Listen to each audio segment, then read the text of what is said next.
Hi, Stampers. Are you a Halloween person? I always feel that when I make something Halloween that I'm really stepping out of my comfort zone. And I don't know, maybe it's the colors. I'm not a very good, I don't work very well with oranges or that Cajun craze. But I find with the magic in the Night Suite, it really helps me create Halloween projects a lot easier. This suite, it shows you some of the samples there, and then this is the actual part of the suite. I I I think because it has so much, not so much orange in there, that I find this very, very easy to use. So in the card that we're going to do today, we're going to use almost everything from this suite except for this embossing folder. Yeah, so we're using the Hello Magic bundle, and with this bundle, if you do buy it together, you do save 10%, and that's always a good thing. So welcome to Stampin' with Diane. I'm Diane Evans, and I'm an independent Canadian Stampin' Up demonstrator. I'm so glad that you're watching, and if this is your first time, subscribe to my YouTube channel, and it's down below here, and you get notified every time I upload a video. And if you're watching me and many of my other videos, I really do appreciate you subscribing to my video channel. It helps me, it keeps me inspired, and I hope that I can give you inspiration to stamp and to create. So here's the card that we're actually going to make today. And the suite that we're using, like I said, was just amazing. The only thing that, like when we have designer series paper, and I'm just bringing this back in, you notice it does state the different colors that are on here. This states Blueberry Bliss, but I went with Rich Razzleberry, and I found it was a little bit brighter for me, and it helped me create the card a lot better. So anyways, this is what I'm going to show you what we used, or what I used to make this card. I have this cardstock. It's the Rich Razzleberry, and I'm just going to move this off to the side here. This is the Rich Razzleberry. It's 5.5 by 8.5, and it's scored at 4 1/4. You always fold into the mountain, and that's where it creases up. So we're just going to do that, and we're going to use a bone folder to crease this. Now this is a landscape card. If you have a good cardstock, like Stampin' Up cardstock, and you use the bone folder, it's never going to flop down. They're just amazing, the cardstock, and also using that bone folder. You're going to have also a piece. I scrapped this. This was a piece. You could use it 3 by 3 to cut out your the bats on there. And then I also had another piece there that I've got for some of the stamping. I'm using the designer series paper, and I'm using these bats, and actually in these bats, this is cut out directly with these dies on there.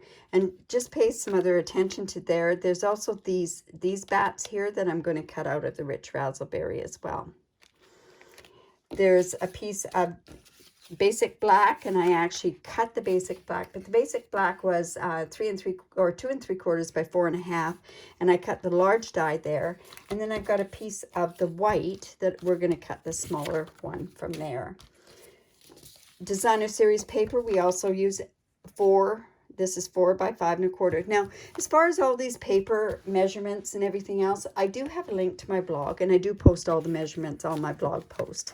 But anyways, that's going to go on there. And then this black glimmer paper, this is to die for. This measures 2 inches by 5 inches. And I used the ornate frames to cut this out. To me, it was so conducive. These ones are so conducive to making Halloween cards. To me, it's that framey, ornate sort of thing, and that's what's there. All right, so let's put this card together. So with this designer series paper, it is directional. We want to make sure that we're putting it on the right way. I'm just going to put this over there. So I'm bringing in my snail. Oh, and check the back side of this paper. Isn't that gorgeous? This paper, I don't think I've ever liked Halloween designer series paper as much as I've liked this. I can just see this. You could give little highlights, and it would look gorgeous on that Magenta Madness, that's for sure. When you're using your snail, make sure that you just do roll it back so that it continues on. We don't want to put our designer series paper upside down. I have done that on occasion. I'm just going to put that there. Okay, and let's do some of our stamping now. I am using silver embossing powder. So I'm going to bring in my embossing buddy. Now this embossing buddy is retired, but you can make your own embossing buddy by just getting, you know, a really small infant sock and fill it with cornstarch, and that'll give you the same effect as what this is. Or you could also use an unscented dryer sheet. Okay, so we are embossing, so I'm using the Versamark. I'm going to go put our bats on here. And you can see that this is a lot bigger than what I really need, because I actually got the spare bats, the little bats, also out of this piece that is 3x3. So I've got my embossing powder. I put mine in one of these containers. It just works better for me. Just take that off. And I'm also going to go and blow on it as well. And the words, Happy Halloween, let's go. I put the embossing buddy on there. Let's go and put that on there. And we'll go ahead and we'll put that in the embossing powder as well. So I have gone ahead and I have gone and embossed those so that you don't have to listen to the heat embosser. So I've got my bats there. I did cut out some extra bats from here. I'm going to use the small bats. And you can see these small ones that are from this die right here. I've already gone ahead and cut those out, so we'll just put those there. Now on that piece of white that we've got, I have stamped with it, so let's see what we've got here. I'm just going to move this out of the way. Okay, so I've taken this one right there, and I'm just going to go with my Rich Razzleberry ink, and we're just going to stamp this image. And then let's just put that right there. And then we can die cut that out as well. Now I've gone ahead and I've done that as well to save on time. So I've got that black piece cut out there. I've got this, and I've got my saying as well. Okay, so now we're ready to put the card together. Now I did go ahead and I did fussy cut the Happy Halloween on there, and all I did was just use my paper snips on there as well. All right, so let's put the rest of it together. Now with the glimmer paper, one thing you do have to watch with the glimmer paper is it's very difficult to have things stick on it. So I'll show you, I'll give you a tip in just a sec on showing how to do that. So we're going to attach this with black dimensionals, and I'm just going to go in and take this. Oops. And we're just going to use these spare pieces off of here. Black dimensionals are great on this type of a card because you won't see any of the you won't see the white dimensionals behind. I just use my take your pick tool to take these back pieces off. Whoops. And now when I put this on to this card, I'm not putting it smack dab in the middle. I'm putting it a little bit to the bottom and off to the right there. Now, the key with sticking on glimmer paper, it's really, really important that you don't touch this afterwards, like touch anything that's been stuck on it afterwards. And I've got so much embossing powder on here. Anyways, you're just going to go in, and we want to make sure that once the backing is off of these dimensionals, that we don't touch it with our fingers, that it goes directly right onto the glitter paper. Otherwise, it will tend to come off. It's like a one stick thing. It's not very good to be stuck anywhere else first. So we're just going to bring that in, and I'm just going to put that off to the side as well. Now, notice on this card, I have this ribbon, and all you're going to do is you're just going to take the ribbon and you're just going to tie it in a knot. And then we're going to just trim it off, and I've got a couple pieces already done. And I've tied both of these in knots. And it's just going to go here because I want it to go behind the bats to give it a bit more dimension on there. So we'll do that way. Now, again, it's going onto the glitter paper, so we want to make sure that we don't touch that with our hands, that it's going to stick directly right on there. So I'm just taking a glue dot. Oops. I don't want that to happen, but we'll see if that'll stick. And I'm going to use another glue dot as well. Put that there. And then we're going to stick that on here, like so. And then we're going to spread this out a bit. Now, with this bat here, I'm going to use the dimensionals as well. I'm just going to put 2 or 3 of them here. Try with 2. 2 should work. And this is going to go onto the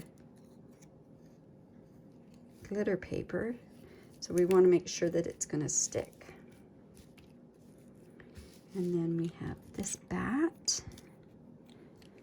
Well, actually, I'm going to put this one on to begin with. So we're going to, again, I can't stress enough that by taking it and touching it with your hands, that it does take the stick away. So we'll put that one there. And then with this one, we're doing what we call a double dimensional. And we already have one layer on the glimmer paper. It's already stuck up. We're going to have this off of the glitter paper. Whoops. So I'm just going to take this like this. And put this one right on top of there.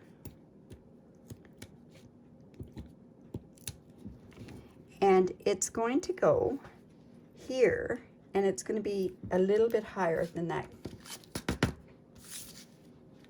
glimmer paper, or glitter paper. I keep calling it glimmer paper because that's what we used to call it, right? And now I have these iridescent pearls, and I'm just going to put those onto the bat there. And then I'm going to use the smaller ones down here to put on the smaller bats. So like I said, I'm using everything from this.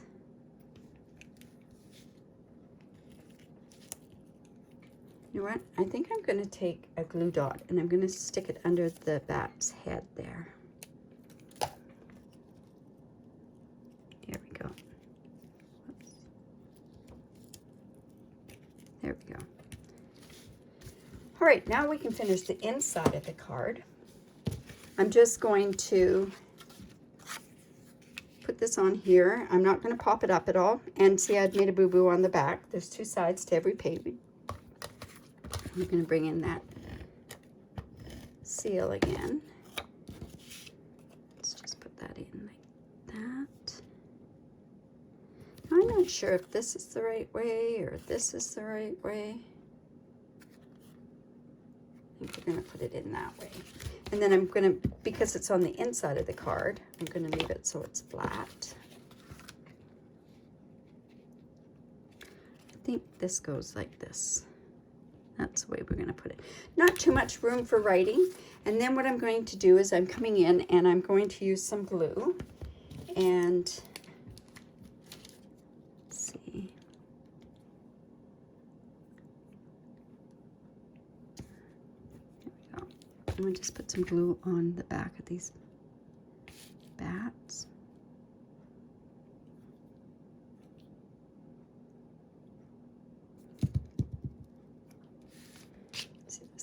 Over here. This one's a bigger one, and that's the back side. Just take your pick tool. Like I say, it's great for picking this sort of stuff up. And we're just going to put this like that. And let's see about this one. There we go.